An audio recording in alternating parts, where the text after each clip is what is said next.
Friends, welcome back to Sera creations. അപ്പോൾ നമുക്കിന്ന് പുതിയൊരു വീഡിയോയിലേക്ക് പോവാം. ഇപ്പം നമ്മൾ കണ്ടുകൊണ്ടിരിക്കുന്നത് നമ്മളൊരു ഫംഗ്ഷന് വേണ്ടിയിട്ട് ഉപയോഗിച്ച് പിന്നെ അത് മാറ്റി വെച്ചൊരു ബൊക്കെയാണ്.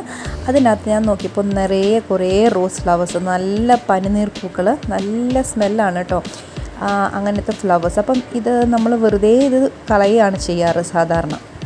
ഇനി മുതൽ ഇങ്ങനെയൊരു ബൊക്കെ നിങ്ങളുടെ കയ്യിൽ വന്നു കഴിഞ്ഞാൽ ഇതിനകത്ത് ഫ്ലവേഴ്സ് എല്ലാം നമുക്ക് കളക്ട് ചെയ്തിട്ട് നല്ല അടിപൊളി ഒരു ബ്യൂട്ടി പ്രോഡക്റ്റ് ഉണ്ടാക്കാൻ പറ്റും. നിങ്ങൾക്ക് ഏകദേശം എല്ലാവർക്കും തന്നെ മനസ്സിലായിട്ടുണ്ടാവും, അത് തന്നെ ഹോം മെയ്ഡ് റോസ് വാട്ടർ. അപ്പം നമുക്ക് കിട്ടിയിട്ടുള്ള റോസ് ഫ്ലവേഴ്സ് ഫുള്ള് കളക്ട് ചെയ്തു. ഇതുപയോഗിച്ച് നമുക്ക് ആവശ്യമായിട്ടുള്ള റോസ് വാട്ടർ എങ്ങനെ തയ്യാറാക്കുന്നത് നമുക്ക് നോക്കാം. ആദ്യം തന്നെ നമ്മൾ ഈ കയ്യിൽ കിട്ടുന്ന ഫ്ലവേഴ്സ് അതേപോലെ എടുത്ത് യൂസ് ചെയ്യരുത്. അത് നന്നായിട്ട് 2-3 പ്രാവശ്യം വാഷ് ചെയ്യണം. കാരണം ഇത് പല സ്ഥലങ്ങളിൽ നിന്ന് വരുന്നതാണ്. അപ്പോൾ അതിൽ പല പൊടിയും അതുപോലെയുള്ള എന്തെങ്കിലുമൊക്കെ പൊല്യൂട്ടഡ് ആയിട്ടുള്ള സബ്സ്റ്റൻസസ് ഉണ്ടാകാൻ സാധ്യതയുണ്ട്. സോ നന്നായിട്ട് കഴുകി അത് നല്ലൊരു സ്റ്റെയിനറിലിട്ട് വയ്ക്കുക. അപ്പോൾ അതിലെ വെള്ളം നന്നായിട്ട് നമുക്കത് ഡ്രെയിൻ ചെയ്ത് കിട്ടും. സാധാരണ റോസ് വാട്ടർ ഉണ്ടാക്കുന്നത് 2 ടൈപ്പ് പ്രൊസീജിയേഴ്സ് ഉണ്ട്. ഇത് ഞാൻ ബോയിൽ ചെയ്തിട്ട് നമുക്ക് എക്സ്ട്രാക്ട് ചെയ്യുന്ന രീതിയാണ് കാണിക്കുന്നത്. അപ്പോൾ നമുക്ക് കുറച്ച് വെള്ളം, നമ്മുടെ റോസ് വാട്ടറിന് ആവശ്യമായിട്ടുള്ള നമ്മുടെ റോസിൻ്റെ എമൗണ്ട് അനുസരിച്ചിട്ടുള്ള വെള്ളം നമ്മൾ നന്നായിട്ട് ബോയിൽ ചെയ്യാൻ വെക്കണം. അതൊന്ന് തിളച്ച് വരുമ്പോഴത്തേക്ക് നമ്മുടെ റോസ് പെറ്റൽസ് അതിലേക്ക് ഇട്ട് കൊടുക്കണം. അപ്പം ആദ്യമേ കുറച്ച് ബൾക്കായിട്ട് ഇങ്ങനെ തോന്നും, പക്ഷേ നന്നായിട്ട് അത് തിളച്ച് തുടങ്ങുമ്പോഴത്തേക്ക് അതിൻ്റെ ക്വാണ്ടിറ്റി അതിലേക്ക് നന്നായിട്ട് ഒതുങ്ങി വരും കേട്ടോ. ഇപ്പം നല്ല നിറഞ്ഞാണ് ഇരിക്കുന്നത്. ഇനി നമുക്ക് നല്ലതായിട്ട് ബോയിൽ ചെയ്ത് തുടങ്ങുമ്പോഴത്തേക്ക് ഇതിൻ്റെ ഒരു ക്വാണ്ടിറ്റി കുറഞ്ഞു വരുന്നത് നമുക്ക് കാണാം. അപ്പം നമ്മുടെ റോസിൻ്റെ കണ്ടോ കളേഴ്സൊക്കെ മാറി വൈറ്റ് കളറാവാൻ തുടങ്ങി. അതായത് നമ്മൾ ഒഴിച്ച വെള്ളത്തിലേക്ക് നമ്മുടെ റോസ് പെറ്റൽസിൻ്റെ കളറും അതിൻ്റെ ഗുണങ്ങളും അതിൻ്റെ സ്മെല്ലും എല്ലാം അതിലേക്ക് ഇറങ്ങാനായിട്ട് തുടങ്ങി നിർത്തും. അപ്പോൾ നമുക്ക് ശരിക്കും പറഞ്ഞത് മൂടി വെച്ചിട്ട് വേണം അതിൻ്റെ ആ ഒരു ഗുണങ്ങളൊന്നും പുറത്ത് പോകാതെ വേണം ചെയ്യാനായിട്ട്.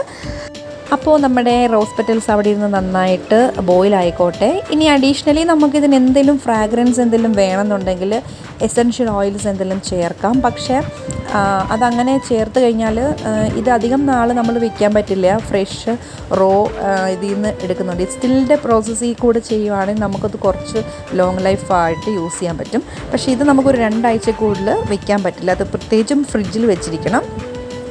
ഇപ്പം നമ്മുടെ ഏകദേശം റോസ് വാട്ടർ റെഡി ആയിട്ടുണ്ട്. അതിൻ്റെ കളേഴ്സ് എല്ലാം മാറിയിട്ടുണ്ട് കണ്ടോ, പെറ്റൽസ് എല്ലാം വെളുത്ത് വരാൻ തുടങ്ങിയിട്ടുണ്ട്.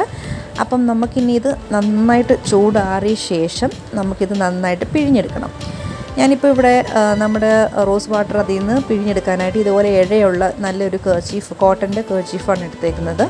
അപ്പം നമുക്കതിലേക്ക് നമ്മുടെ റോസ് വാട്ടറിൻ്റെ അത് ഒഴിച്ച് കൊടുക്കാം. അതിനകത്തുനിന്ന് പിഴിഞ്ഞെടുക്കണം കേട്ടോ. അപ്പം കാരണം അതിനകത്ത് നല്ല ക്വാണ്ടിറ്റിയിൽ ഈ പെറ്റൽസ് നന്നായിട്ട് സോക്കായിട്ടായിരിക്കുന്നത്. അപ്പോൾ നമ്മളത് നന്നായിട്ട് പിഴിഞ്ഞെടുക്കണം. അപ്പോൾ നമുക്കതങ്ങനെ കണ്ടോ, നല്ല കളറാണ് കേട്ടോ. ആ ഫ്ലവറിൻ്റെ ആ കളർ ഫുൾ അതിലേക്ക് ഡിസോൾവ് ആയിട്ട് ബീറ്റ്റൂട്ടിൻ്റെ കളറായിട്ടുണ്ട്. അതുപോലെ ഞാൻ നന്നായി പിഴിഞ്ഞെടുത്തിട്ടുണ്ട്. ഇത് നമുക്ക് 2 ആഴ്ചയോളം സ്പ്രേ ബോട്ടിലിനകത്ത് വെച്ചിട്ടോ അല്ലെങ്കിൽ എന്തെങ്കിലും പമ്പ് ബോട്ടിലിനകത്ത് വെച്ചിട്ട് നമുക്ക് ഫ്രിഡ്ജിൽ വെച്ചിട്ട് യൂസ് ചെയ്യാൻ പറ്റും. ഇത് അധികം നാൾ പുറത്തിരുന്ന് കഴിഞ്ഞാൽ അത് ചീത്തയായി പോവും. സോ ഡെഫിനറ്റ്ലി നിങ്ങളത് ഫ്രിഡ്ജിൽ വെച്ചിരിക്കണം കേട്ടോ. അല്ലെങ്കിൽ നമ്മളത് ഇത്ര കഷ്ടപ്പെട്ടിട്ട് വെറുതെ ആയി പോവില്ലേ. ഇതിപ്പം പിഴിഞ്ഞെടുത്തപ്പോഴത്തേക്ക് എനിക്ക് ഏകദേശം 2 ഗ്ലാസ്സോളം വെള്ളമുണ്ട്. അതായത് 2 ആഴ്ചത്തിൽ കൂടുതൽ യൂസ് ചെയ്യാനുള്ള സംഭവമുണ്ട്. അപ്പോൾ ഇനി ആർക്കെങ്കിലും കൂടെ കൊടുക്കണം. അപ്പോൾ നിങ്ങൾക്കും ഇതുപോലെ റോസ് ഫ്ലവേഴ്സ് അവൈലബിൾ ആയിട്ട് വരുമ്പോഴത്തേക്ക്, അല്ലെങ്കിൽ നമ്മുടെ വീട്ടിലെ ചെടിയിലുണ്ടാവില്ലേ, അമ്മയൊന്നും കാണാതെ വഴക്കൊന്നും കേൾക്കത്തില്ല എന്നുണ്ടെങ്കിൽ നമുക്ക് അത്യാവശ്യം ഒരാഴ്ചത്തേക്കുള്ള സാധനമൊക്കെ നമുക്ക് വീട്ടിൽ തന്നെ ഉണ്ടാക്കിയെടുക്കാം. അതാകുമ്പോൾ ഫ്രഷായിട്ട് നമുക്ക് അപ്പം ഉണ്ടാക്കിയെടുക്കാം. അപ്പം എന്തായാലും എല്ലാവർക്കും വീഡിയോ ഇഷ്ടമായെന്ന് കരുതുന്നു. അപ്പോൾ തീർച്ചയായും ലൈക്ക് ചെയ്യാനും ഷെയർ ചെയ്യാനും കമൻറ്റ് ചെയ്യാനും മറക്കരുത് കേട്ടോ. സബ്സ്ക്രൈബും കൂടി ചെയ്യണം കേട്ടോ. അപ്പോൾ പുതിയ വീഡിയോയുമായി കാണുന്നിടം വരെ ബൈ.